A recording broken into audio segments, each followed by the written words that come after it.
All right. Hey, everybody. Welcome back to the channel. This is Rob here at Smirking Gun.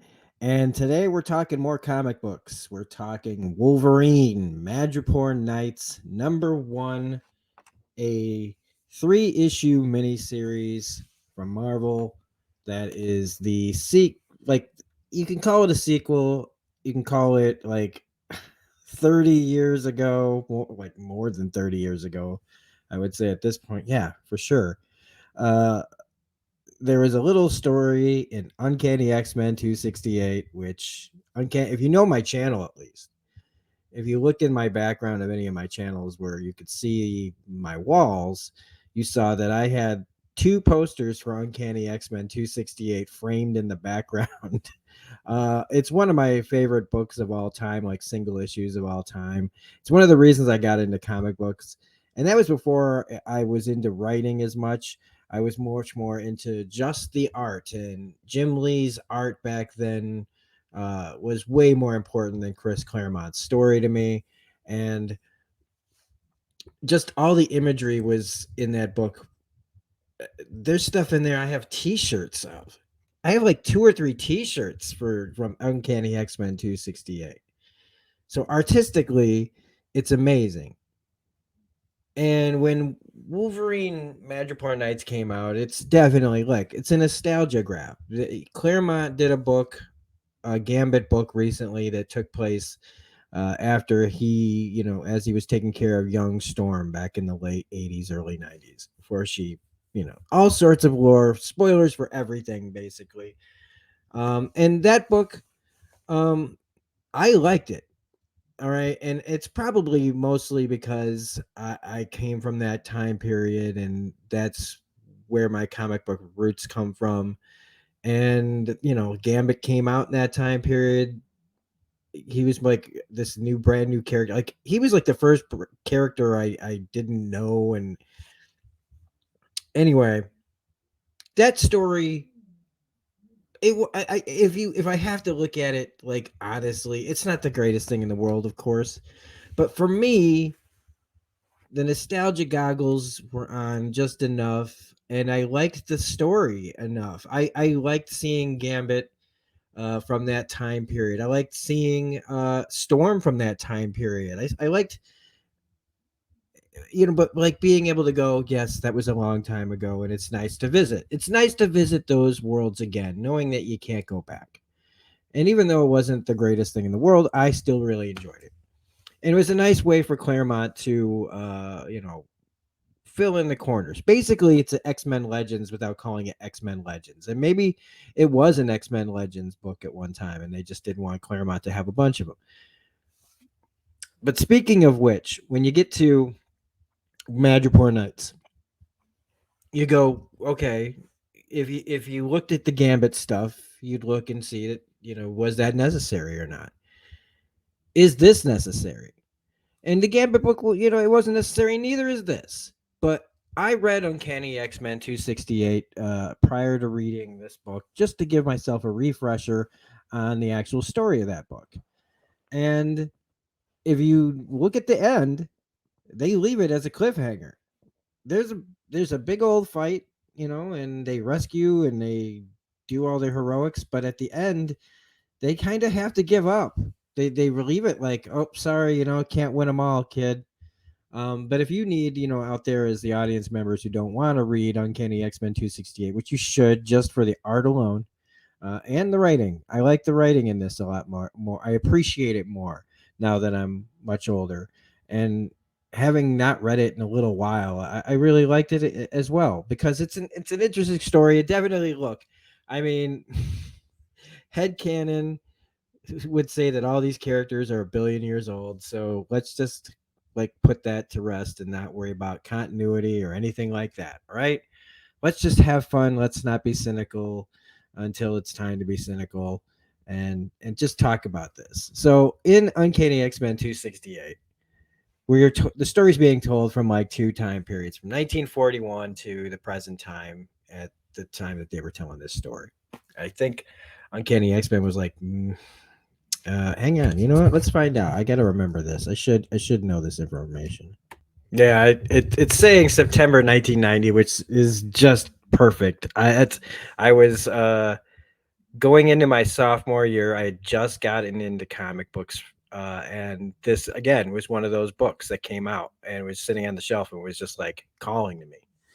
So anyway, this the story of Uncanny X-Men 268 is back in 1941, Captain America and Wolverine meet up to rescue a very young uh, Natasha Romanoff, aka Black Widow, from the hand and a bunch of people who want to use her uh, and create this whole new Third Reich. The story even has Baron von Strucker in it. There's elements of Indiana Jones, elements of Casablanca. I mean, you got Patches, the perfect kind of Humphrey Bogart stand-in character. And Madripoor is a great stand-in for Morocco.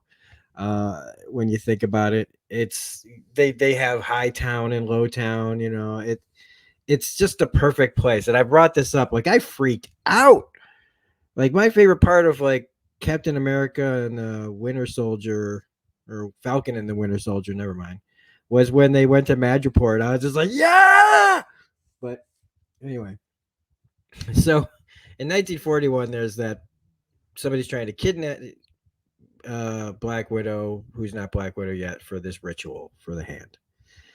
And meanwhile, in present time of this book, Wolverine, Jubilee, and psylocke, who is just recently been put in Quanen's body, the ninja. This all takes place after the Siege Perilous situation, which I'm not going to get into, but like they went through this thing and a lot of crazy shit happened. And one of the things that happened was old Betsy Braddock found herself in the body of a ninja. And Jubilee saved Wolverine's life after the Reavers had him.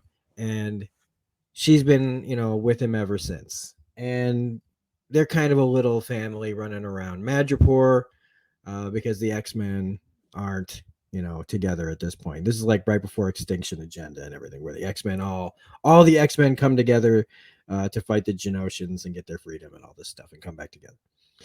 But in the present story, they're there and they're there to rescue they're there to rescue Black Widow once again, who doesn't have Captain America this time to help her out, and how they help her get what needs to be done. And the story ends there, and it's an iconic single issue. It was when they were doing a few single, pretty iconic issues. The one that with Rogue and Magneto and Nick Fury in the Savage Land was after this. The whole thing where you've got Rogue dealing with the Miss Marvel nightmares and stuff from like when she first got her powers were in this like little run. So this is a great little run. So this ends with that ended with a cliffhanger where Wolverine Madripoor Knights takes over.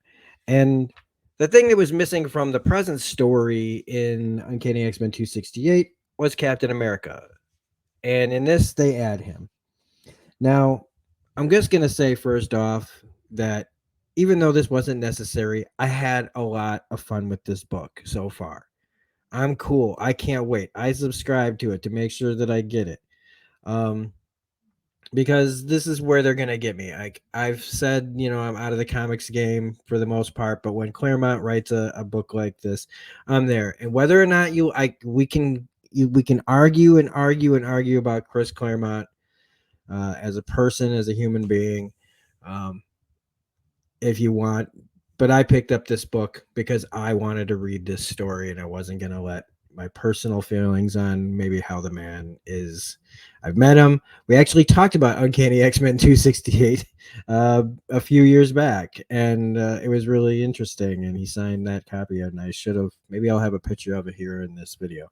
But anyway, I really enjoyed this book so far. The only thing, I mean, look, it feels it takes you back to that time period. It makes you feel like you're there. There are some corny lines. Yes, they throw in the "I'm the best there is at what I do," line. But why not? This isn't a book that's taking place right now. This is a book that's just filling in the gaps of a story that never finished, and now they're finishing it. And you like it? Great. You don't like it? That's fine too. But the art, like, because I'm not gonna I can't. I've said this before, man. I should have stuck with the drawing when I was a kid, but I didn't. And so, who am I to say, what's really, really bad? Because I don't think Edgar Salazar's art in here is bad. It's just that when you're coming off of Jim Lee, they could have, I don't know. And I guess I'm looking for a bit maybe too much because I don't think it's bad art. I just I want Jim Lee. I want Jim Lee because I get to this page where it's Captain America doing like has a whole splash page of him doing something cool, and I look at it and I go, well, that would be awesome if so and so and so and so and so or so and so had drawn it. But other than that, the feeling's still there, the writing's still there, and we jump in.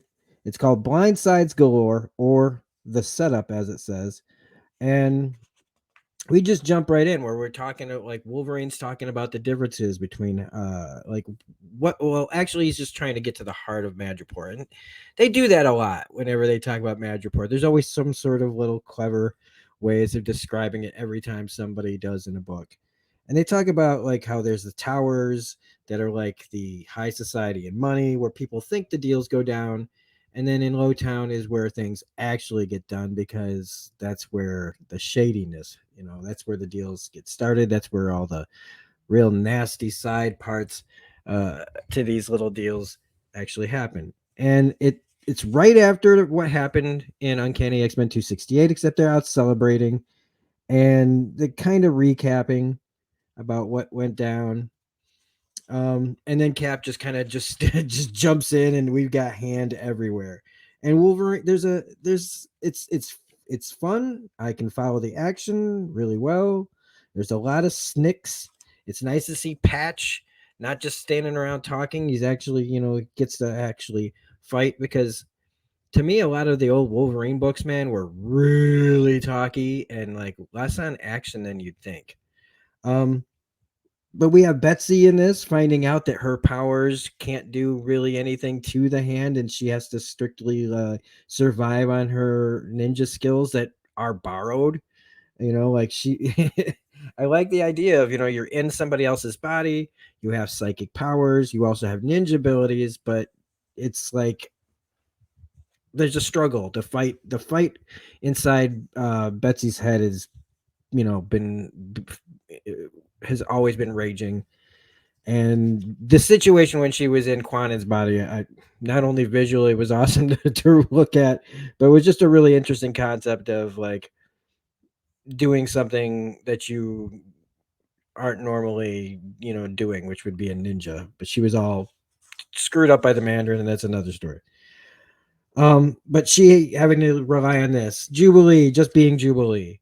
All right, I know a lot of people don't like Jubilee. I like Jubilee. I always have.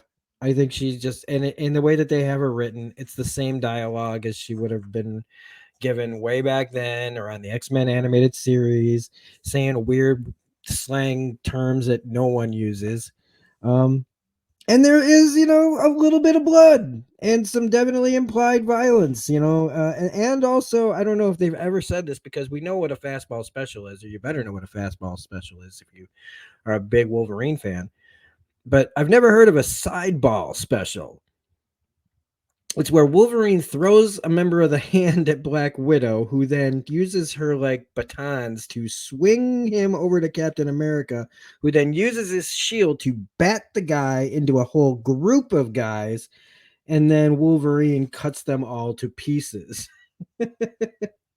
And we get little insights again to like remind us of what time period this is and where these characters are at. Like Psylocke enjoying enjoying this that dual part of her. Betsy Braddock is a nice English girl, and Quanon is a ninja, so she's got these like these thoughts and feelings mixed up in her head, um and then we meet these people called the Bakai, Bacchae. And you know what, for the life of me right now, gun to my head, can't tell you who they were, but they sound like they've had a big old beef with the Hand, and they're kind of like enemy of my enemy is my friend situation. A little bit, they know Wolverine. I like how they zip them all out and fly them out of the building, like, and then just land them on the roof later on. I just, there's a lot of fun and adventure going on, and it definitely feels like Temple of Doom a little bit at the beginning of Temple of Doom, anyway, in some respects, which can't hurt either, to me anyway. But we also know, of course, Wolverine's got a history with this person, but that Betsy's psychic powers can finally be useful in this situation where she is able to, read the minds of these people to make sure that they're not up to, anything, any bad news for Jubilee and Psylocke and Wolverine. He's trying to protect his what little family he has left, and he decides to have Betsy and the rest of them get Jubilee out of there because this is about to get crazy. And they also bring up how Wolverine's not healing. And back in that time period, and look, he's been up and down and all, he's been run over and ripped apart and cut up and died. And but there was an interesting time, and like in retrospect, thinking about this time period when Wolverine, like, I noticed it back then, and I hadn't read all the books, and I hadn't read all the history, and I didn't have all the information that I do now. But like when you remember back then, he just seemed to always be fucked up. I mean, don't get me wrong, Wolverine is always getting fucked up, but his recovery and what he was being put through, like the damage and the will to just go on, uh, was really extreme back then because his healing factor, just he always seemed like Old Man Logan before Old Man Logan. Like he always seemed like one, like step from death's door. And they bring that up here. And they don't let it go. They and it's, I like that they've kind of added that bit to it, that he's, you know, Cap looks the same as he did back then. And Black Widow, she should be like, let's see, a lot older than she is right even in this book. So it's, you've kind of got these three old war horses kind of just talking to each other. One note, all of them noticing that the guy who never, who also looks the same though, is pretty beat up and banged up.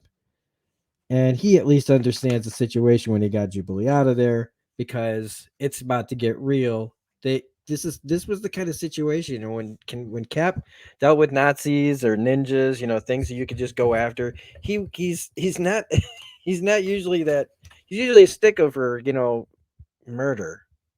But when it's the hand ninjas who have no like brains to like control and everything, they can cut loose a little bit more. And I think that this little violent story with Cap, Black Widow, and Wolverine, going on for another 2 issues, is a lot of fun so far. And if you like it, great. If you don't, that's fine too. I can see why some people wouldn't. Like I said, the art is not my favorite, but it's still better than what I can do, and it's not distracting so much that I didn't enjoy the book overall. So anyway, that's just this little discussion. I wanted to get something about Wolverine out there. I've got so many different thoughts and books that I want to talk about, but I just in an effort to keep the juices flowing on my end to make content. Here's this video, and I hope you liked it. And if you didn't, that's okay too. But if you did, and you're not a subscriber, don't forget to hit like, subscribe, and all that jazz. Otherwise, we'll be back with more stuff soon. Have a great day. Bye.